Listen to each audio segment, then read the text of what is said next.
Walt Sobchak had run that press line for 40 years.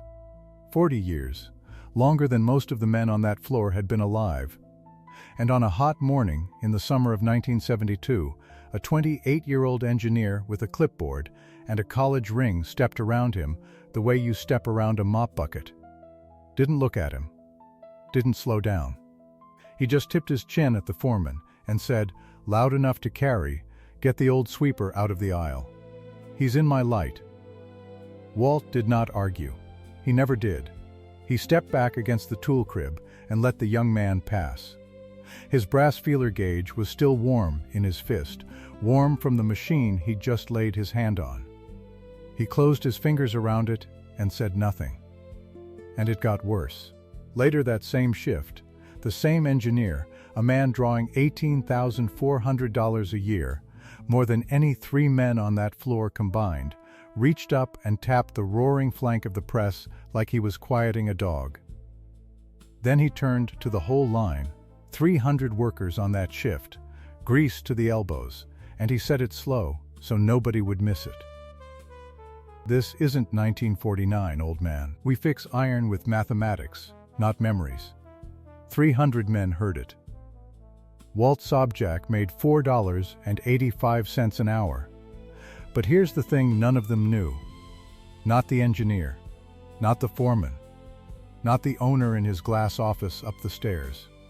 Down in the guts of that 800-ton machine, under 30 coats of gray plant paint, there were 3 little marks peened into the main casting by a steady hand. 2 letters and a year. WS, 1949. Nobody on that floor connected those marks to the old man with the broom. They would, but not yet.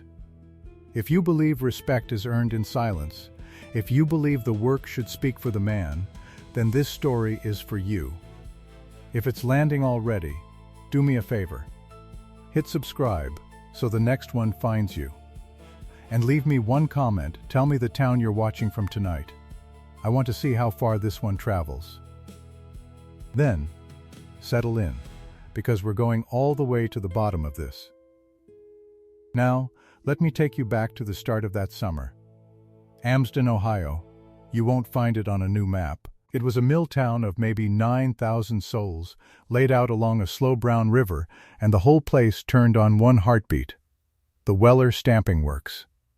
Big brick building with tall windows, the kind of windows that let the morning in gold across the concrete. If Weller ran, Amsden ate. That was the arrangement. 300 families drew their bread off that plant. And every one of them knew it. Walt got there before the whistle. He always did. 63 years old, and he still came in through the side door in the gray light, lunch pail in one hand, thermos under his arm. The floor was empty then. Just the smell of cutting oil and cold iron, and the hum of the overheads warming up. He walked the length of the No-3 line and stopped where he always stopped. The big transfer press. A 1949 Verlander, 800 tons, 30 feet of gray steel that could take a flat sheet of stock and stamp it into a car door panel in a single stroke. Walt put his hand flat on her frame. Just laid it there, the way you'd lay a hand on a horse's neck. "Morning, old girl," he said. That was all. Nobody around to hear it. He wasn't a talker. He waited for the pumps to come up. And when they did, when the hydraulics filled and the big flywheel started its slow turn, he closed his eyes and listened. Not the way you'd listen to music, the way a doctor listens to a chest. He was reading her. The pitch of the oil pump, the whisper of the ram sliding in its ways, the soft, even breathing of a machine that had been set up right and kept right for 23 years. He could hear when she was happy. He could hear when she wasn't. And most mornings, before a single other man clocked in, Walt Sobchak knew more about that machine's mood than any gauge on the panel would tell you all day. Around his neck, on a bootlace gone black with age, hung a little brass feeler gauge. He'd ground it himself, years back, thinned one leaf down to a thickness the factory never made. It rode against his chest, warm from his body, and his thumb found it 100 times a day without him even thinking. That gauge and that man had been together longer than most marriages in that town. Now, you'd think a man like that would be running the show. You'd think they'd have built the whole plant around him. They hadn't. Not anymore. 2 years before this story, the plant got a new manager, fellow named Ackerman, brought in from the corporate side, sharp shirts, and a way of looking at a man's shoes when he talked to him. Ackerman looked at the books and looked at Walt's pay grade and did some arithmetic that had nothing to do with the machine. Old man. Top of the scale. Costs too much for a fellow who mostly just watches and listens. So he quietly took Walt off the controls. Didn't fire him. You couldn't fire Walt. The town would have come up the hill with torches. He just cut his grade, put a younger, cheaper man on the No. 3 panel, and moved Walt to clean up and relief. Sweeping, fetching, standing by in case somebody needed a hand. Walt never said a word about it. Not one. He came in early, like always. Laid his hand on the old girl, like always. And then he picked up a push broom and went to work on the aisles, and if it cut him, and it cut him, he never let it show on his face. The men knew, though, the old hands, the ones who'd been there 20, 30 years, they knew exactly what Walt Sobchak was, and exactly what had been done to him. They'd watch him sweep past the No. 3, and something would go tight in their jaws. But the office had forgotten. To the office, he was a line item. A cost. An old sweeper in the aisle. That was how the summer started. Then the contract came down, and everything sped up. Consolidated Motors. Big name. The kind of customer that could make a plant or break it. Put out a bid for stamped door panels. New model. Big volume, tight schedule. Roy Halloran, who owned Weller Stamping, second generation, his own father had built the place. Roy chased that contract like a drowning man chases a rope, because he could do the math too, and his math said this: land consolidated, and Weller runs another 10 years. Miss it, and the work goes to the rival plant 1 county over, and Amsden dies slow. So, Roy won the bid. And then he had to hit the numbers he'd promised. Faster cycle rate, more panels an hour than the old line had ever run. And to get there, he handed the whole thing to his modernization man. Preston Duval. 28. Master's degree in mechanical engineering, framed on his office wall. Top salary in the building. Preston Duval believed, down to his bones, that a machine was just numbers wearing a steel coat. Give him the specs and a slide rule and a stack of diagnostic charts, and he could tell you anything you wanted to know about that press. He read instruments the way other men read scripture. What he couldn't do, what it never once occurred to him he couldn't do, was listen to her. Duval brought in 2 younger engineers under him, sharp kids, good with numbers, and they went at the No. 3 line like surgeons. They studied the cycle. They studied the stroke. And Duval decided the old counterbalance flywheel, the heavy wheel that kept the ram's motion smooth, the one that had spun in that machine since Truman was president, was holding them back. Antique, he called it. Underweight for the speeds we're talking about. So he ordered it out. A modern unit came in on a flatbed, heavier, machined bright. And a crew spent 2 days pulling the old wheel and seating the new one. Duval stood over them with his charts, and when they set that heavier flywheel into its seat, he nodded like a man who'd just corrected a typo in the Bible. And it was during that job, scraping the old paint back off the frame to get a wrench in clean, that one of the young engineers stopped and squinted at the casting. "Hey, look at this." He rubbed at it with his thumb. "There's initials in here. Somebody signed it." He leaned close. W.S. And a date. 1949. The other one laughed. Somebody's grandpa signed his homework. probably some millwright feeling proud of himself.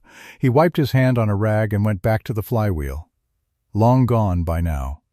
And 40 feet away, pushing a broom down the main aisle, the man whose initials those were kept sweeping.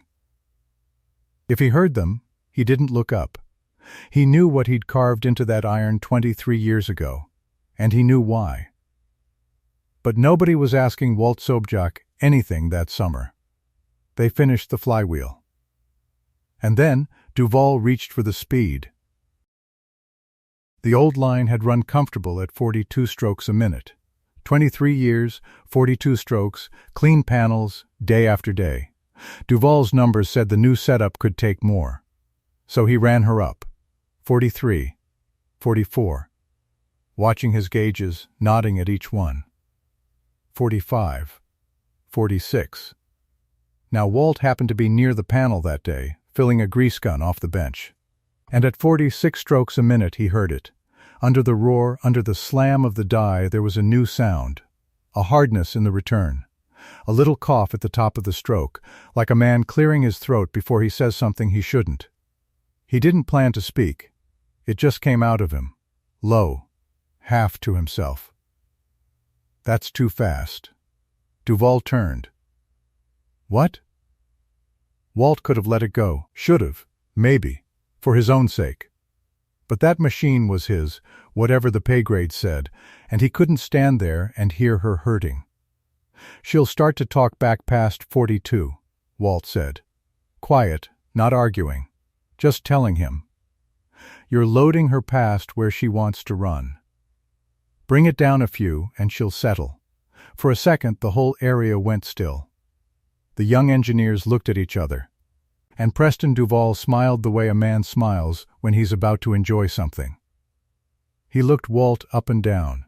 The gray work shirt, the broom leaning against the bench, the brass gauge on its dirty bootlace. Talk back. Duval repeated, loud now, for the floor. The machine's going to talk to you. He shook his head. This isn't 1949, old man. We fix iron with mathematics, not memories. A couple of the young fellows laughed. Somewhere down the line a man who'd known Walt 30 years went red in the face and looked at the floor. And Danny Prozac, 19 years old, Walt's apprentice, the one kid on that floor Walt had taken the time to teach, Danny took a step forward with his fists balled up. You don't talk to him like, Walt put a hand on the boy's chest. Gentle, didn't even look at him. Easy, Walt said. Then he did the only thing he ever did. He took the brass gauge off his neck, knelt down by the die, and slid it into the clearance between the punch and the block. Checked it the way he'd checked it 10,000 times. Read it with his fingertips. Then he stood up, put the gauge back around his neck, picked up his broom, and walked away. Behind him, the line ran on at 46. Danny stood there shaking. Why do you let him say that? He said, when Walt was out of earshot of the others. Why don't you tell them who you sweep your side, Danny? Walt said. And that was the end of it. She ran 3 more days at 46. And on the 4th day, in front of the whole shift, the old girl did exactly what Walt said she'd do.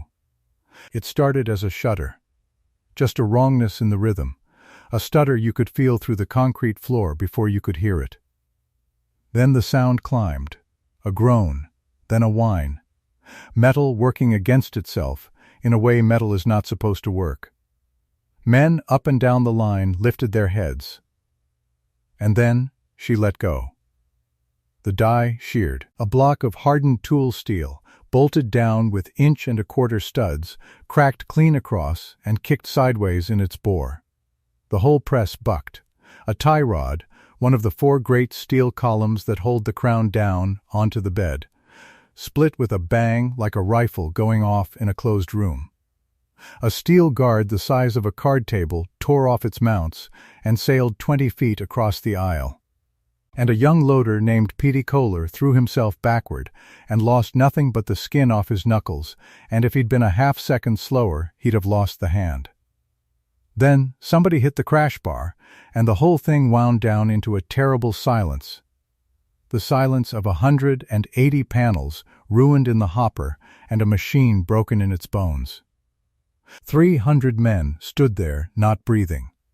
And Preston Duval, white in the face, a smear of grease on his good shirt, looked at his ruined line, and looked at all those eyes on him, and reached for the thing his kind always reaches for. "Operator error," he said. His voice cracked, and he steadied it. "Operator error and worn-out equipment. This line is 20 years past its service life. What do you expect from equipment this old?"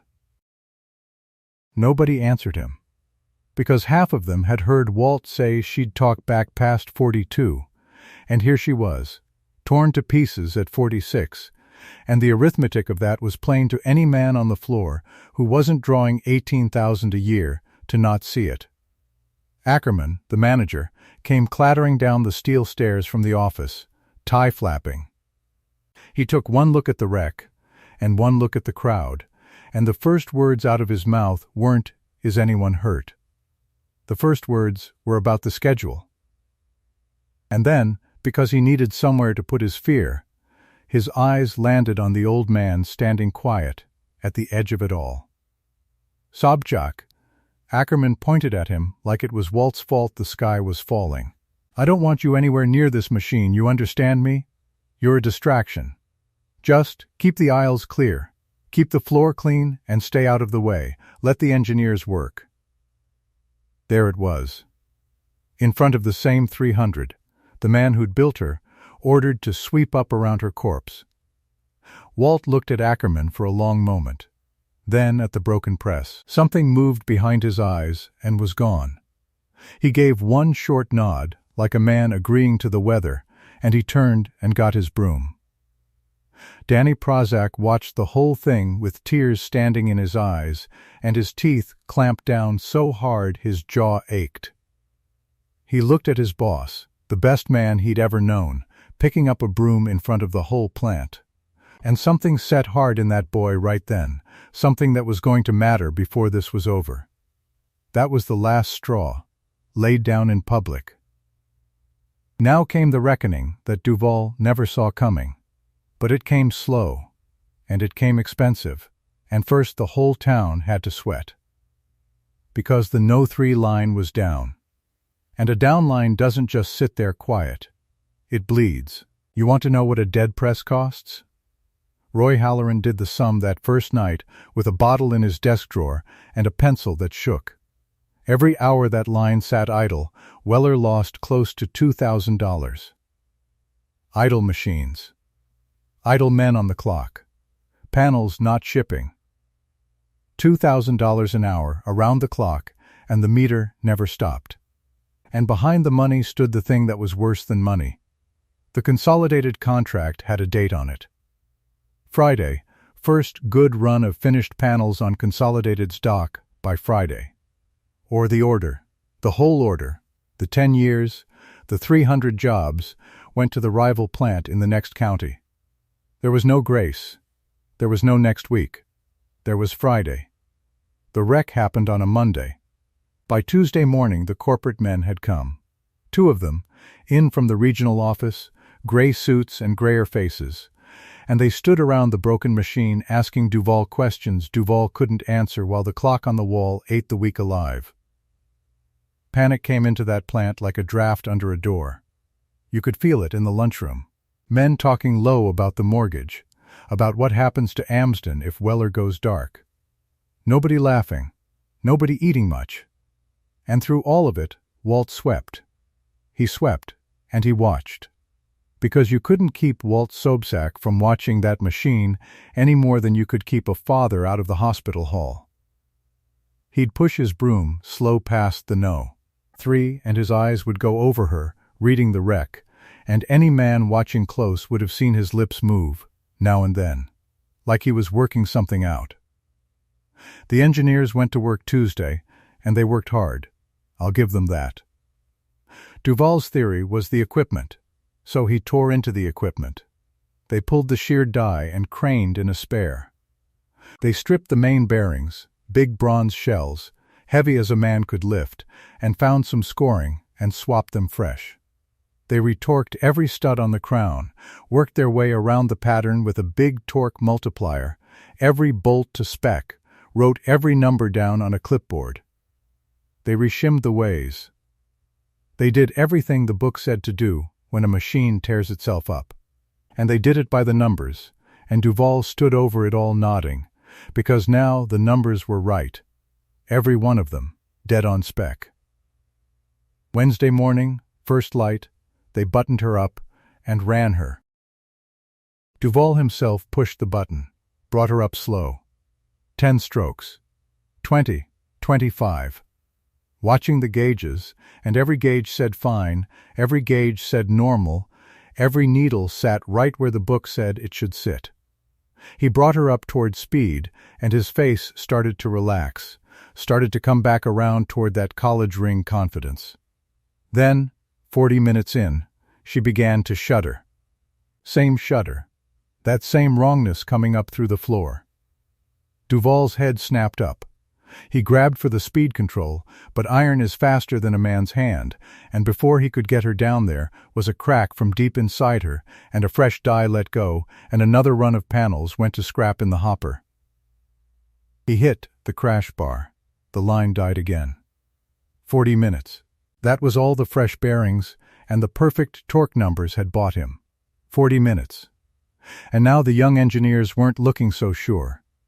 And the corporate men were looking at their watches, and down the aisle, leaning on his broom, an old man watched the whole thing with a look on his face that wasn't satisfaction. It was something closer to grief, like watching someone hurt a creature that couldn't tell them where it ached. Duval didn't quit. I'll say that for him, the man didn't quit, he just kept being wrong in bigger and bigger ways. If the equipment fix didn't hold, then the problem had to be beyond the equipment. So Wednesday afternoon he got on the phone and spent money like it was somebody else's, which it was. He flew in a brand new die assembly, next day freight, packed in a crate the size of a coffin.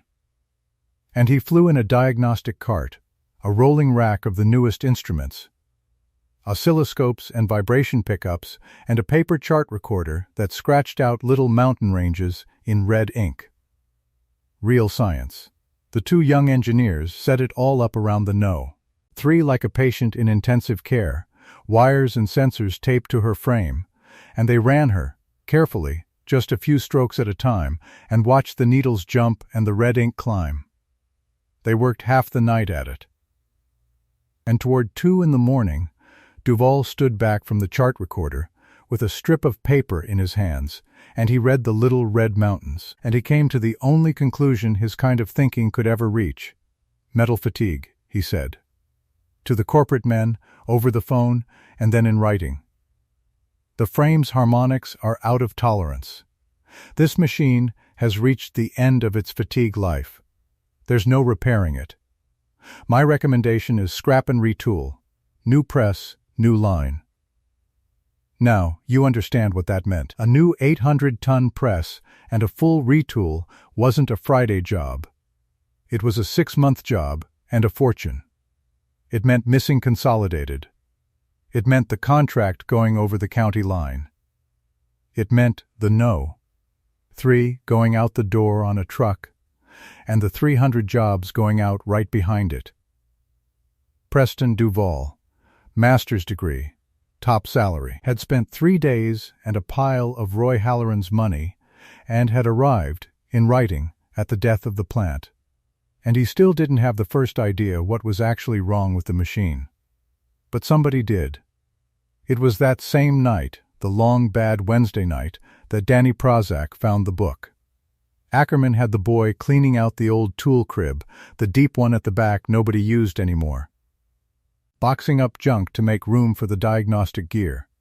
Danny was down on his knees in the dust, hating his life, pulling out rusted fixtures and dead gauges, when his hand closed on a hard flat thing shoved to the very back of the bottom shelf.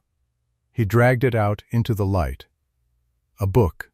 A big one, cloth-bound, the cover gone gray-brown with age and oil. Stamped on the front in faded gold Verlander Machine Company. Set up A&D maintenance. Model 800 transfer press. The factory book. The original, the one that came with the machine in 1949. Danny opened it, and the spine cracked like it hadn't been opened in years, and what he saw made him stop breathing for a second. Because it wasn't clean. Every page was worked over. The margins were full of writing, small, cramped, careful hand lettering in pencil gone shiny with age. Corrections, where the factory book said one clearance, a hand had crossed it out and written another. And beside it, why? Notes on the warm-up. Notes on the timing. Little diagrams sketched in the white space, arrows, numbers, a whole education written down the sides of a factory manual by somebody who knew that machine better than the men who made it. And on the inside of the back cover, in that same careful hand, 3 words and some numbers. Set up and scraped by W. Sobjak, 1949, Danny sat down flat on the dirty floor. WS. He thought about the initials the engineers had laughed at. WS, 49. Somebody's grandpa. And he thought about the old man out there with the broom. He didn't finish cleaning the crib. He got up and he ran, book against his chest, out onto the floor to find Walt. Walt was on the graveyard relief, alone at the far end of the shop, wiping down a bench that didn't need wiping. Danny came up out of breath and held the book out in both hands like it was made of glass. Walt, this was in the crib. Walt, this is, did you? The words tangled up. He opened it to the back cover and turned it around. Is this you? Walt looked at the book for a long moment. He didn't reach for it right away. When he did, he took it careful, and he turned the pages slow, and Danny watched something happen in the old man's face that he'd never seen before. A kind of soft, faraway look. A man meeting his own younger self. He stopped on a page thick with pencil notes. Ran one blunt finger down the margin. Read his own handwriting from 23 years back. I wrote all this so nobody'd ever have to guess, Walt said, quiet, so the next fella after me could set her up right without me standing there. Wrote down everything she likes, everything she doesn't. He turned another page. Guess nobody ever read it. You set her up. Danny's voice was shaking. You didn't just run her. You set her up. In 49. I did more than set her up, son. Walt closed the book gentle, kept his hand flat on the cover.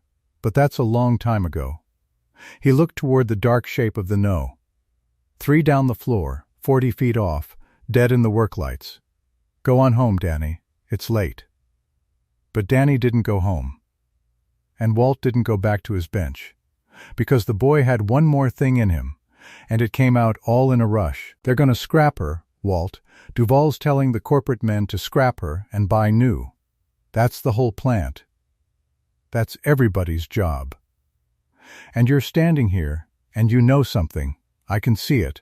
I've seen your mouth moving when you look at her. You know what's wrong with her, don't you? Don't you? For a long time, Walt didn't answer. The overhead lights hummed. Somewhere across the empty plant, a compressor kicked on and off. Then the old man let out a breath, and he told the boy. Quiet, plain, the way you'd explain it to somebody you were trying to teach. It's not the metal, Walt said. It's not fatigue. And it's not the die. And it wasn't ever the bearings. He tapped his own chest over the brass gauge. It's balance. Every machine like her has a note she wants to hum at. A speed where her own weight starts to swing in time with itself, and if you run her right at that note, she shakes herself to pieces. Doesn't matter how tight your bolts are. You can't torque your way out of it. He turned and looked down the floor at her.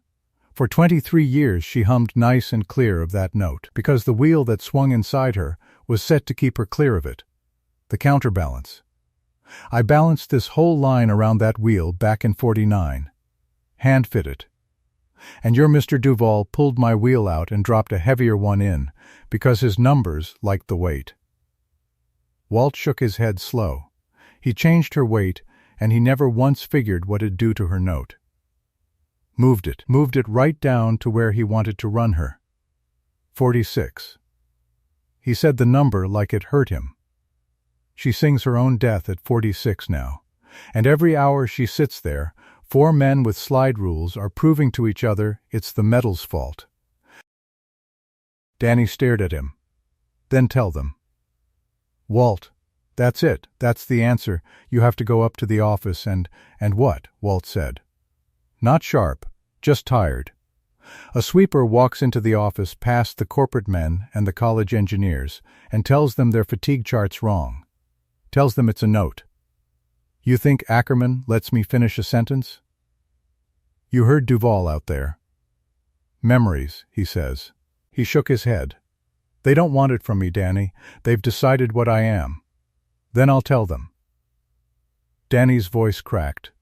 I'll take the book, and I'll take what you said, and You're 19. Walt said it gentle, but it landed hard. They'll pat your head and send you back to the crib, and you'll have burned yourself for nothing. He put a hand on the boy's shoulder. Go home. Let me think on it. And Danny went, finally, because you did what Walt told you. But he took the book with him, and he did not sleep, and up in the office Duval's scrap recommendation sat on Ackerman's desk, waiting for a signature that would end the town. Walt didn't go home.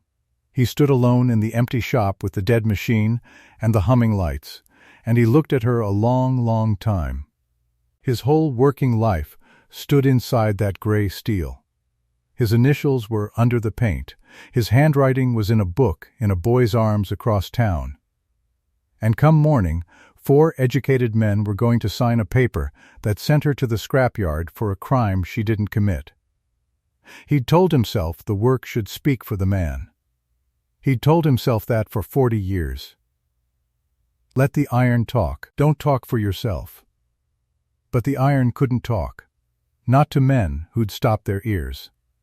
The iron was going to die quiet, and the town with it, and the only voice she had left in the whole world was a 63-year-old sweeper they'd ordered to stay in the aisle. Walt reached up and closed his hand around the little brass gauge on its bootlace. Warm from his chest. He'd ground that leaf himself. He knew, to a thickness the factory never made, exactly what right felt like on that machine, and he was the only living man who did. He looked up at the clock. 2:30 in the morning, graveyard shift thin and half asleep at the other end of the plant. The corporate men in their motel beds, Duval's charts locked in the office. And the no. 3 lines standing dead and dark in front of him, waiting. Walt lifted the gauge off his neck, held it a second in the flat of his hand. Then he stepped over the guardrail, over the line Ackerman had drawn, and he walked up to the machine he'd built, and he knelt down at the counterbalance seat where the heavy new wheel sat wrong, and he slid the thin brass leaf into the gap the instruments had all called normal. His fingers went still. There it was. There, under his fingertip, was the thing 3 days, and a diagnostic cart, and $18,000 a year had walked right past, a whisper of play in that seat, a hair of daylight where there should have been none, a gap you could not see and could not measure with a needle, but that Walt Sobchak could feel through a strip of brass in the dark. He held his breath.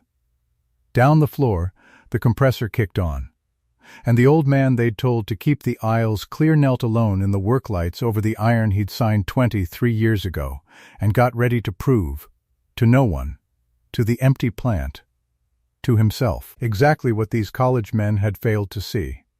He worked the way he always had. Slow, sure, no wasted motion. Walt pulled the brass gauge back out of the gap and laid it flat on his palm and looked at it a long moment under the work lights. 1/16 of an inch. That was all. 1/16 of an inch of daylight in a seat that was supposed to hold dead solid, iron on iron. No breath between them. The new wheel had gone in heavy and gone in fast, and some young hand had torqued it down to a number on a chart and called it done. But the number on the chart and the feel of the metal were two different countries. Walt had lived in the second one his whole life. He set the gauge down on a clean rag. He rolled his sleeves. And he went to the tool crib in the dark and came back with a shim stock he'd cut himself, weeks ago, before anyone had asked him for anything. He'd known. He'd known since the first morning the new wheel spun up and the old girl started talking in a voice he'd never heard her use in 23 years. He'd cut the piece and put it in his apron and said nothing, because nobody had asked, and Walt Sobchak did not speak unless he was asked.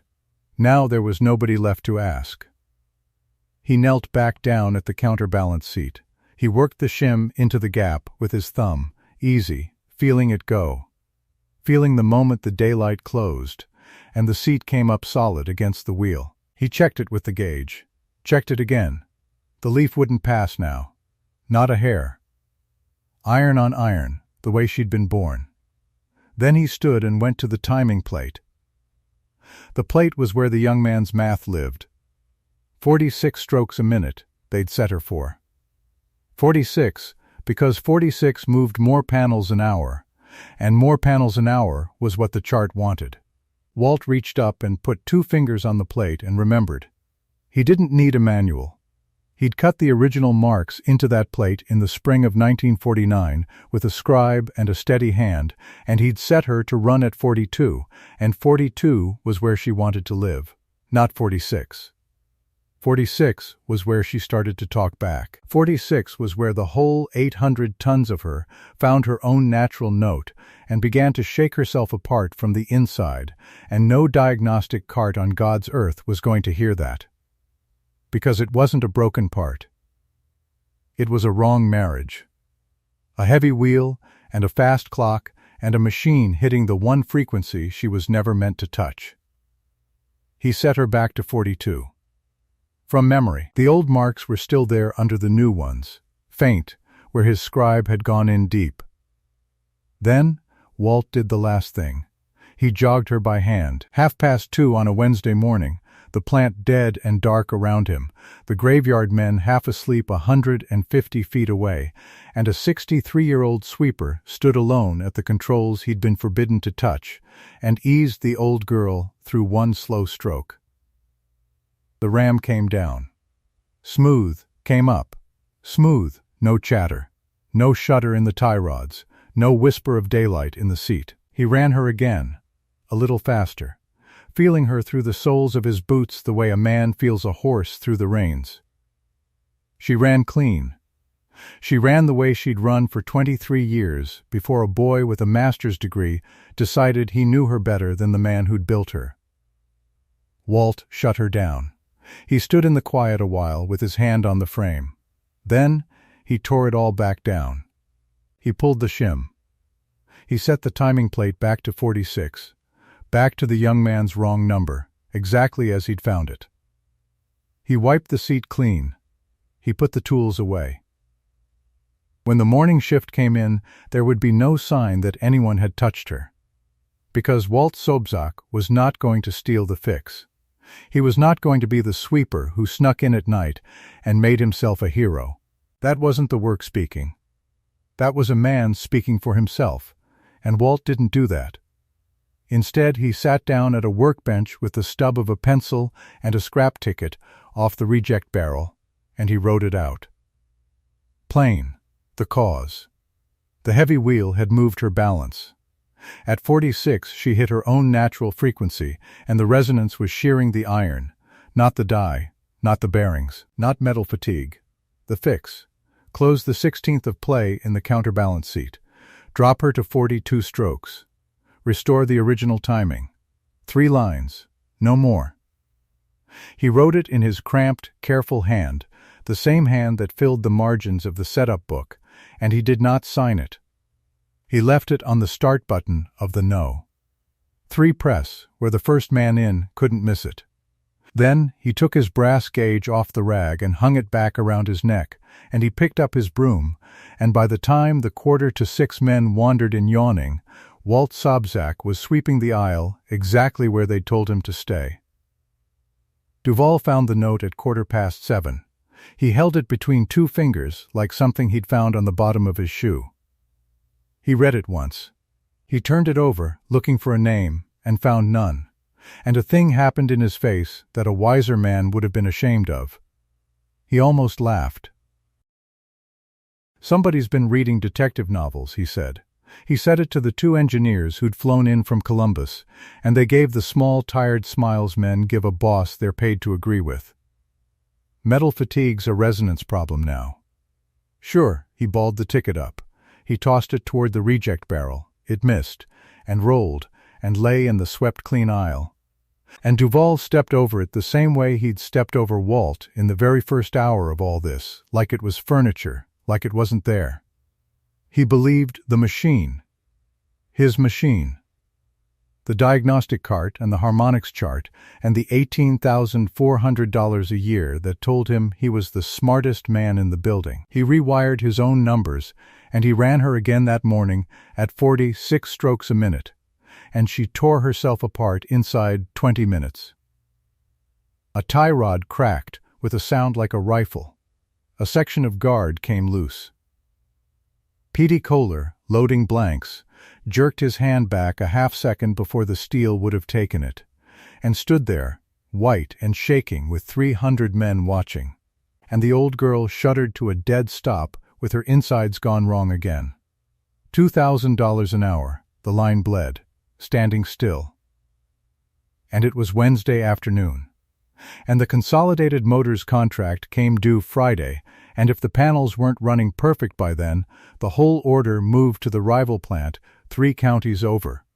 And 300 families in the town of Amsden went home to tell their kitchens the news. Danny Prozac picked the ticket up out of the aisle. He'd seen Duval throw it. 19 years old, an apprentice, nobody, and he uncrumpled that scrap of paper and read it, and knew the hand. He'd know that hand anywhere.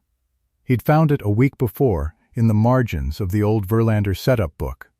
Buried in the tool crib under 40 years of catalogs, every correction inked in that same cramped, careful print, signed at the bottom in letters worn soft, W.S. He'd carried the book to Walt, and Walt had barely looked at it. "I wrote that so nobody'd have to guess," was all the old man said, and closed his toolbox, and that was the end of it. Danny wasn't going to let it be the end of it now. He took the ticket to Halloran's office, and he stood in the door, with his cap in his hands, and he made himself talk. His voice shook. He hated that it shook. He said, "Mr. Halloran, somebody left this on the press, and I think you ought to read it before you scrap a machine on a college man's guess." Roy Halloran, 61 years old, and gray in the face with 5 days of this, looked up from a desk full of numbers that all ended in the same bad place. He almost waved the boy off. A janitor's note. A kid apprentice. He had corporate men on the phone and a Friday deadline and 40 engineers' worth of opinion, all telling him the line was finished. But something in the boy's face stopped him. And Roy Halloran had grown up in that plant. His father had built it. And some old buried country part of him remembered that the men who actually knew iron didn't always wear the good shirts. He read the note. He read it twice. And he didn't understand a word of the mechanism, but he understood the difference between a guess and a diagnosis, and this read like a man describing a room he'd stood in. He looked at the boy. "Who wrote this?" "I can't say," Danny said, because Walt would have skinned him. "But he's been right about that machine every day this week, and nobody's asked him one question."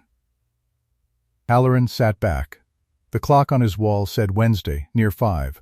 He had 36 hours.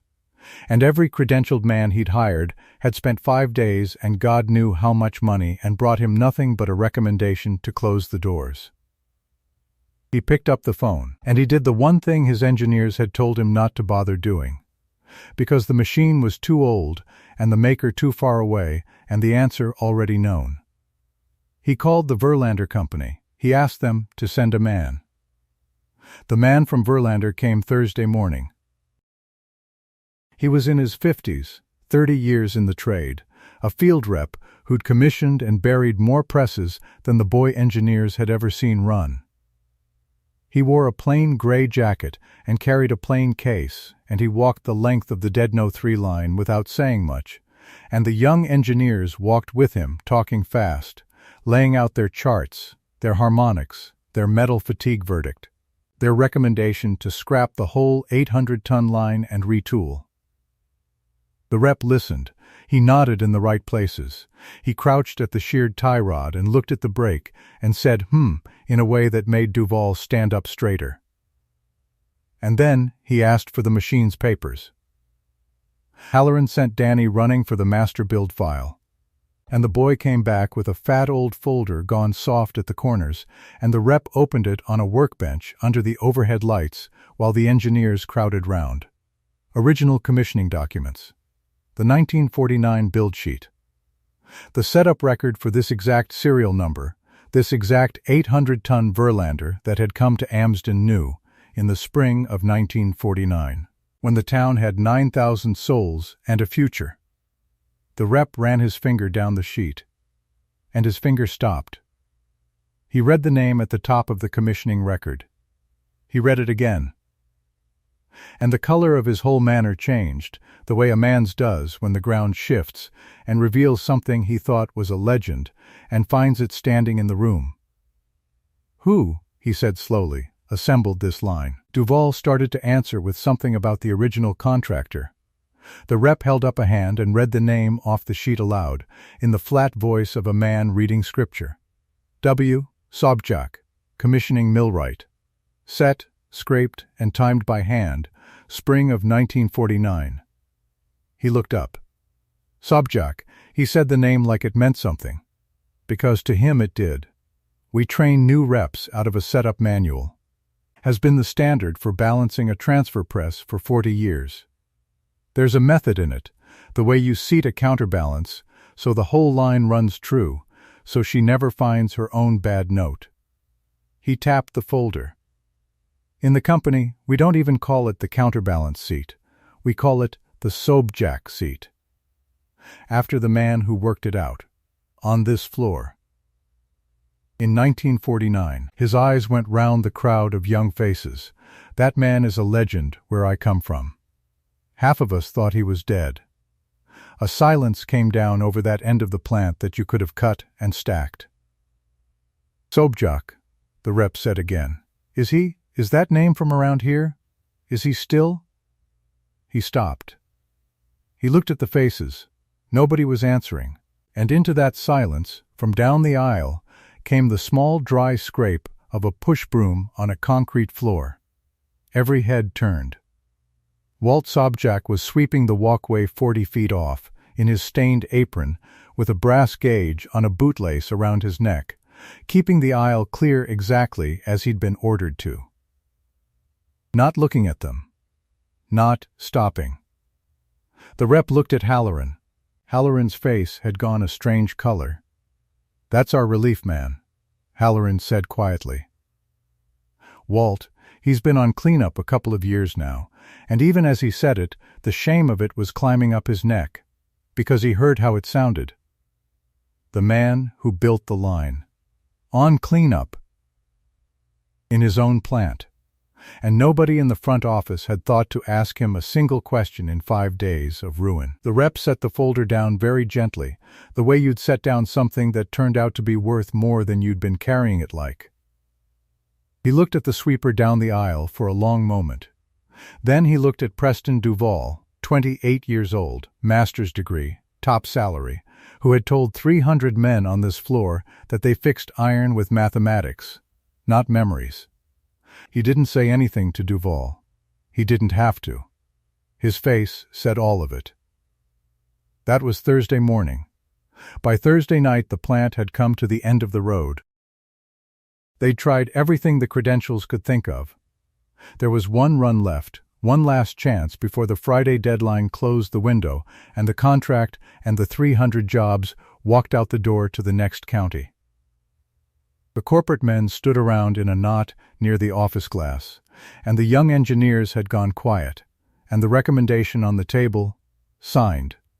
Formal, final, said scrap the line and retool, a verdict that meant closing the plant, because Weller Stamping Works could no more afford a new line than it could afford the moon. And Roy Halloran stood in the middle of his dead factory at 10 o'clock at night with everything his father built about to die, and he finally said the words. He said them low, to the rep, but the whole knot of men heard. Let the old man try. Somebody had to go get him. Walt had already clocked out. He was in the parking lot at his truck when Danny came running, coatless, breath white in the October cold, and told him. And Walt Sobczak stood there a minute with his hand on the cold door handle of his pickup, and looked back at the low bright windows of the plant and didn't say whether he would or wouldn't. He just took his hand off the handle and walked back in. He didn't hurry. He never hurried. He came through the shop door and down the main aisle, and the men parted for him without being told, and he walked the length of the No. 3 line the way a farmer walks a field he's worked 40 years, reading it, touching it, knowing every foot. The engineers watched him. Halloran watched him. The rep from Verlander stood back with his arms folded and something close to reverence on his face. And when Walt got to the head of the line, to the counterbalance and the timing plate, and the great cold wheel, he stopped, and for the first time in 5 days, somebody in that building was quiet enough to let him speak. So he spoke. Not much. He never used 2 words where one would carry. It ain't the die, he said. His voice was rough and level and carried further than a shout. It ain't the bearings. It ain't fatigue. You put a heavy wheel where a light one lived, and you moved her balance, and then you ran her fast.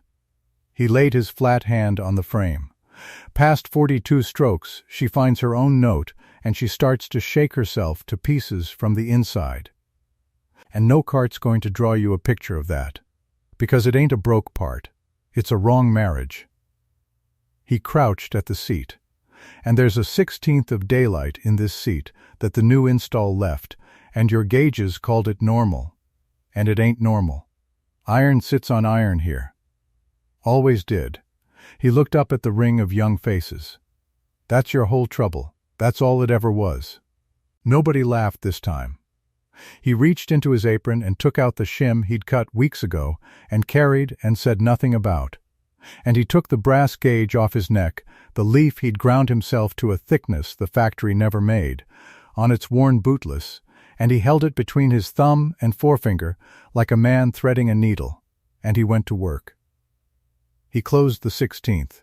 He felt it go with his thumb, felt the daylight shut, felt the seat come up solid, and he checked it with the gauge, and the leaf wouldn't pass, and he checked it again. Then he stood to the timing plate and set her back to 42, back to the marks he'd scribed in the spring of 1949, and this time he wasn't going to tear it down after. This time the men were watching. This time it stood. 10 minutes. That was all it took him. 10 minutes to do the thing a week of instruments and a diagnostic cart and 40 engineers' worth of opinion couldn't do at all. Danny held the light for him and didn't breathe, and when Walt finally stepped back and wiped his hands on his apron, the whole floor was holding its breath with the boy. But the rep from Verlander wasn't finished. He had one thing left to give the room, and he gave it. He walked to the main casting, to the great iron flank of the frame, where the modernization crew had scraped the old paint to bare metal, and he crouched, and he found the place with his thumbnail. He worked a little at it, scraping the last flakes away, and then he stood and turned to the whole assembled shift and read out what was peened into the iron there. Deep, by a young man's hammer and punch, 23 years before. W.S., he read. 1949.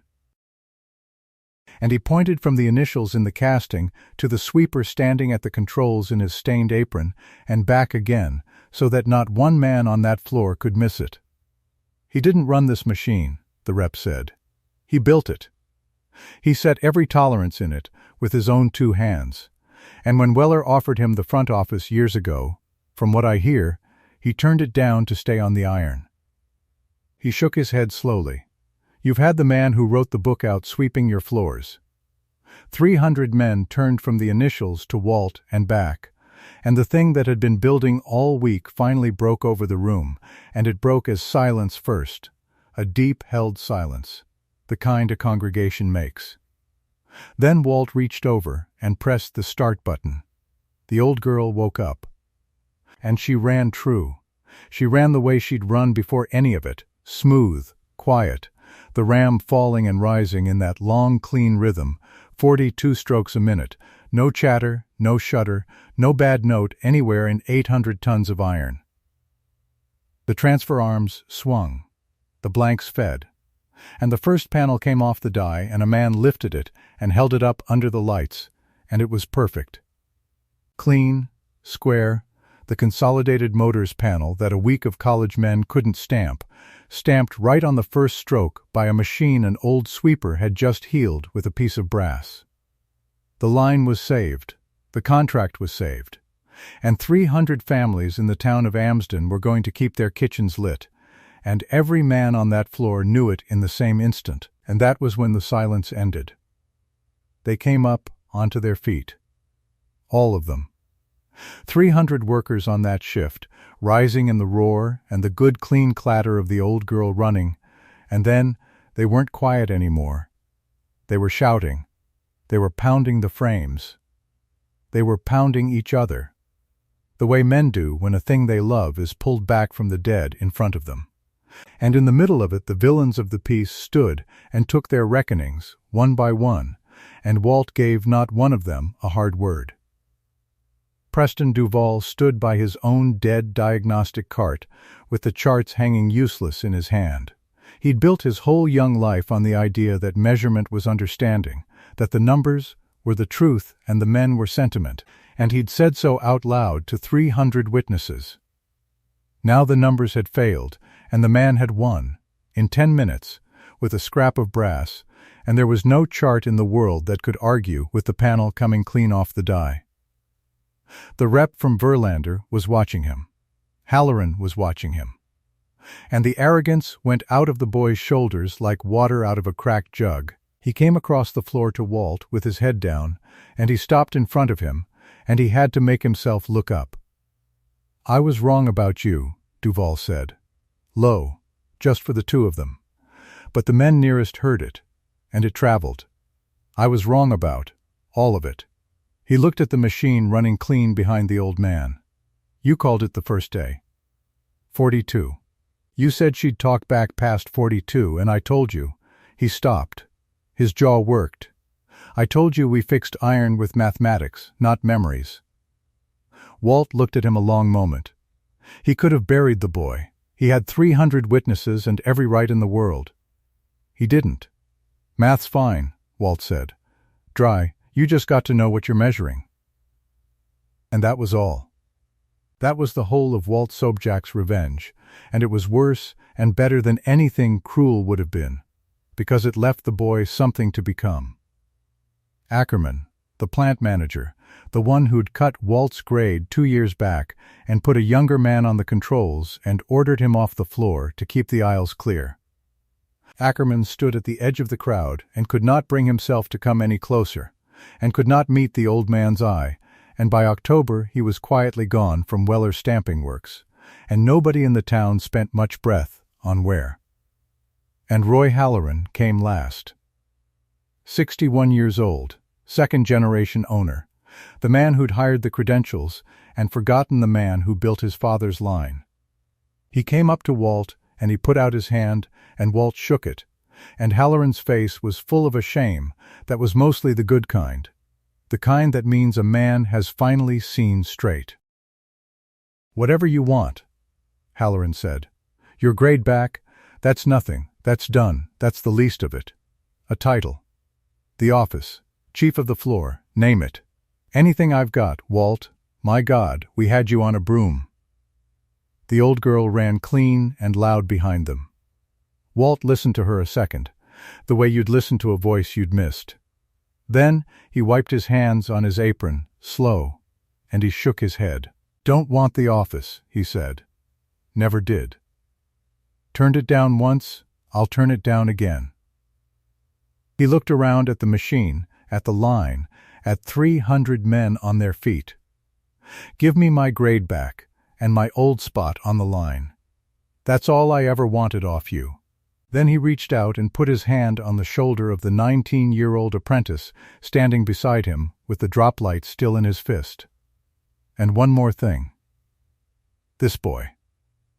Danny." His voice roughed up and steadied. "I'm 63. I ain't going to be here forever, and neither's anybody who knows how she really talks. You let me teach him everything, every tolerance, every feel, every note in the iron, so when I'm gone she's still got somebody who can hear her." He looked at Halloran hard. "That's the deal. That's the only thing worth having off you." Halloran said yes before the old man finished asking. The floor was still standing. Autumn came on into the town of Amsden, and the old girl ran clean through every shift. 42 strokes a minute, humming the long steady note she'd been born to hum, and if you stood at the head of the no. 3-line on a Thursday afternoon with the low gold light coming through the high plant windows, this is what you'd have seen. You'd have seen a 19-year-old boy at the controls. Danny Prozac, running the line himself now, sure-handed, watching the panels come off the die clean and square. And open on the console beside him, held flat with a wrench, the old Verlander setup book, soft at the corners, its margins packed edge to edge with a cramped, careful hand and a set of initials worn soft at the bottom of the page. W.S. The book they still trained the company's men out of, 150 miles away, the book that named a method after the man, and it lay open on Danny's console where he could reach it, because the man had given it to him, along with everything in it. And around the boy's neck, on a worn bootlace, hung a hand-ground brass feeler gauge. Walt had lifted it off his own neck one morning that spring and put it over Danny's head without much ceremony and said only, "You'll know when it's right. Same as I did. It's all in there." And that was the passing of it. No papers, no title, just the leaf of brass a man had ground 40 years ago going to the hands that would carry it 40 years on. Walt was down the line at his old spot, his grade restored, running his own press and keeping half an eye on the boy. The way he'd keep half an eye on him for whatever years he had left. He didn't say much. He never had. He signed his work in the iron and let the iron do the talking, which is a thing some men understand and some men never will. Preston Duval stayed on at Weller. He runs the modernization program still, and he's good at it now, better than he was. Because something got knocked loose in him that Thursday night, and never went back the way it was. He comes down to the floor every week, and he stands with the old man, and he asks questions, and, for once in his young life, he listens to the answers. He said a thing once, dry, to a new engineer who was laughing at the tattered old book on Danny's console. "You'd want to be careful with that," Duval told him. "The book we teach from was his the whole time. All of it. We just put our names on the cover. Ackerman was gone by October, and the town didn't miss him. And in Roy Halloran's office, on the wall behind the desk where a man can't help but see it every day of his working life, there hangs a photograph. It's Walt Sobczak at the no. 3 press. Apron on, gauge on his neck, one flat hand laid on the frame of the 800-ton machine he built with his own 2 hands in the spring of 1949, the year the town had 9,000 souls and a future. He isn't looking at the camera. He's looking at the iron, listening to her.